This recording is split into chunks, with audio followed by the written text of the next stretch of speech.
Every day where the little engines work, the crisp air is suddenly filled with the fresh, familiar noise.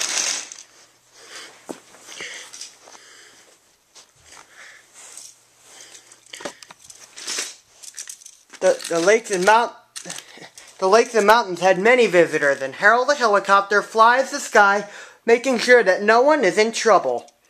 All splendid and correct, whirled Harold. Time to return to base. Then a sturdy diesel was coming around the mountain, when Harold hovered over for a closer look. I'm Harold. Who are you? I'm Rusty, he said.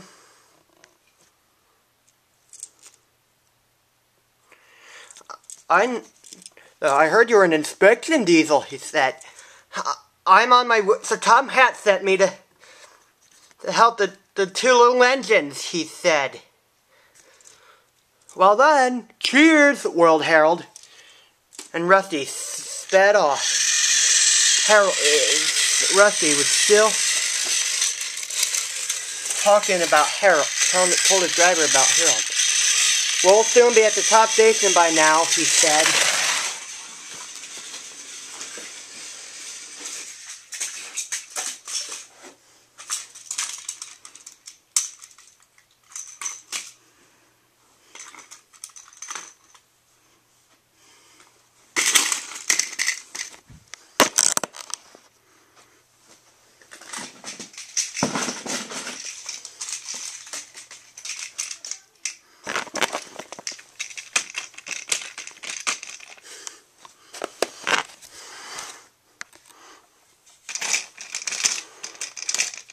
The little engines were soon glad to see that Rusty was here to help them. Peter, Sam, and Sir Handel were glad that Rusty was here to help them, but Sir Handel was still grumbling.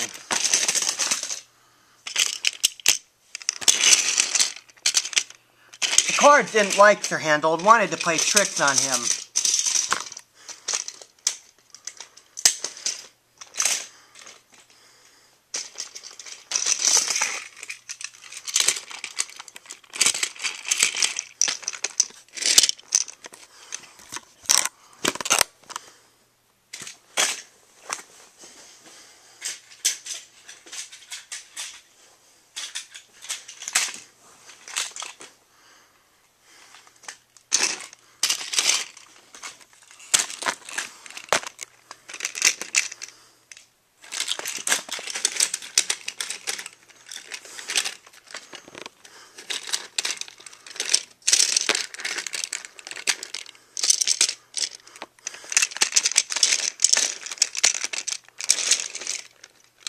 No one understands our feeling, said Gordon.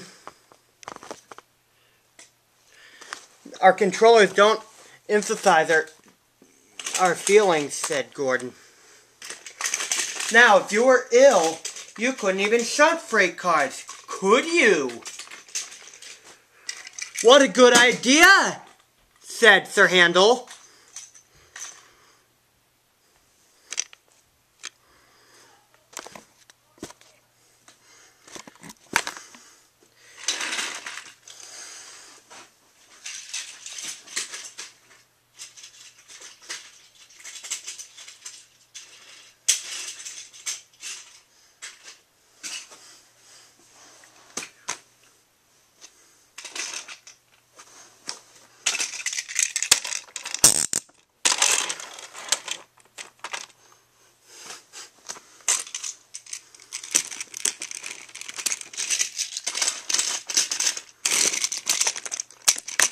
He did so the next day. I don't feel well, he moaned.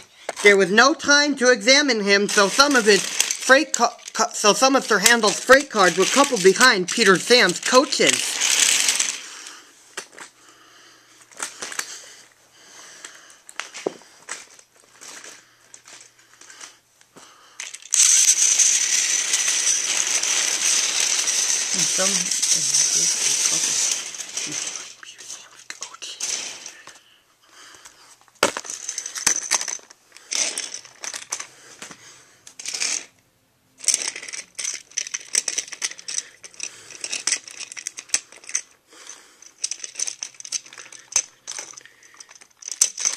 Rusty promised to follow with the rest.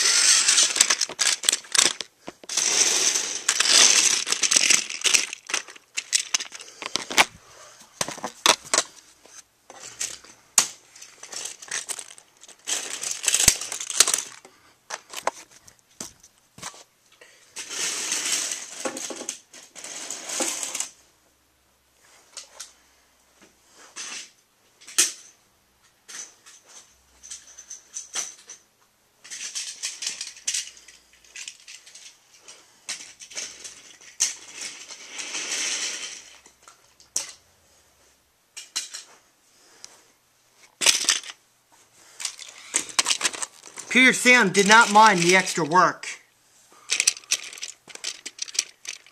So he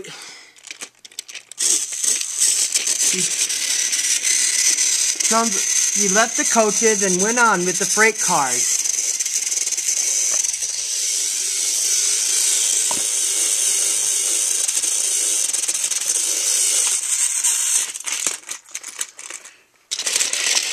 So Peter Sam left his coaches at the station and went on with the freight car.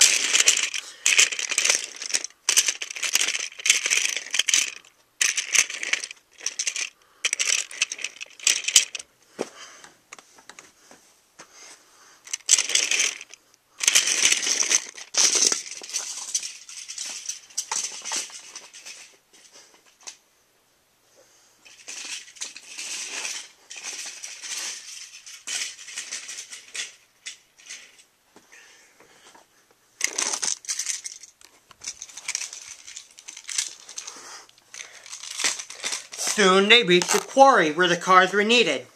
Empty freight cars at the bottom of the steep slope are hitched to a cable. Loaded ones at the top are hitched to another. By their weight, the loaded cars run down the steep slope, pulling the empty ones up.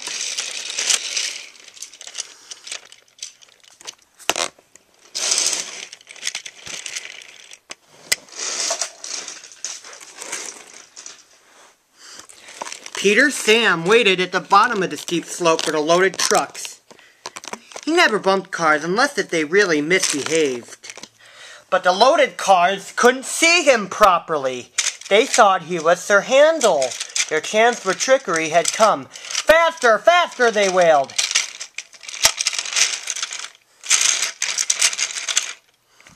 No, no, wailed the empty cars. It's Peter Sam. But it was no use. Hurrah, hurrah, they slapped the cars.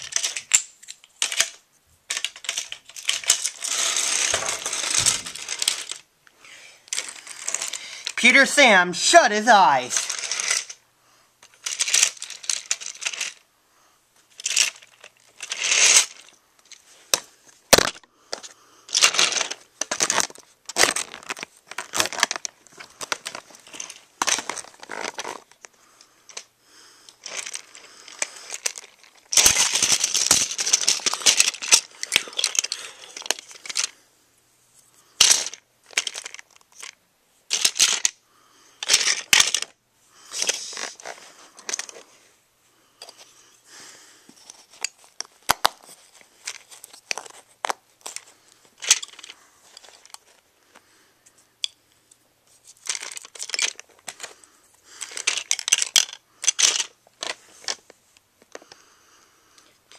Peep, peep, wailed Peter Sam.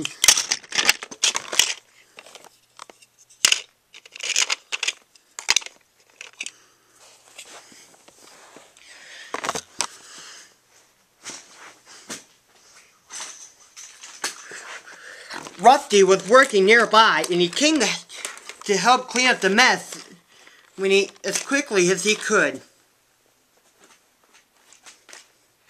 Bust my buffers, said Rusty. Never mind, Peter Sam, we'll get you out.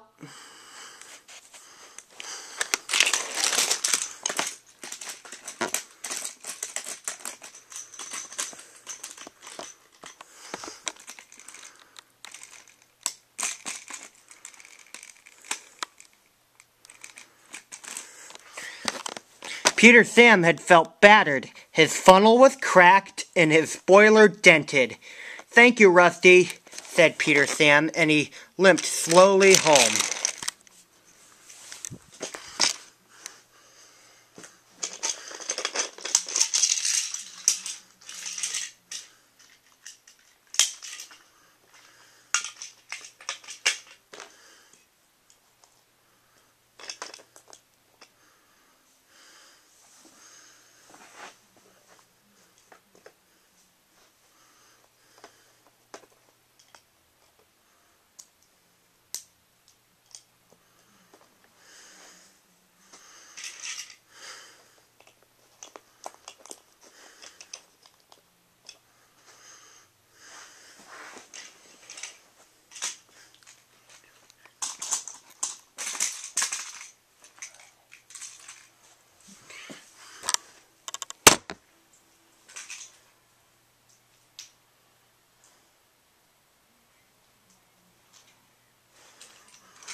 "I'm sorry about your accident, Peter Sam," said Sir Handel. "Cars don't like me," said Sir Handel. "Why hadn't you warned me?" said Peter Sam. "I didn't think," said Sir Handel.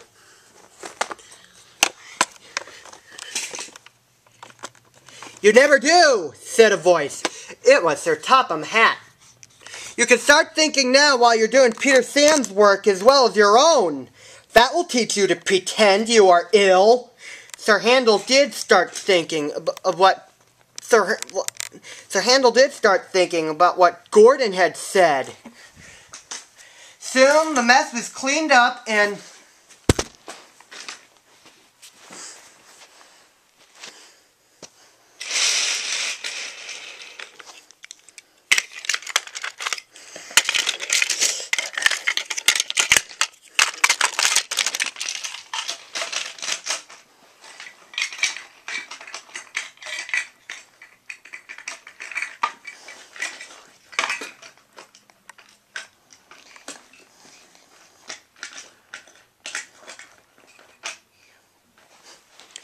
at long last, the mess was cleaned up and Rusty set off back for the mountains.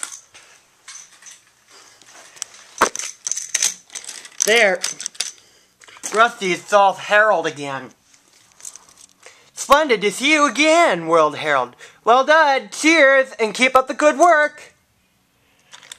And the little diesel purred back home.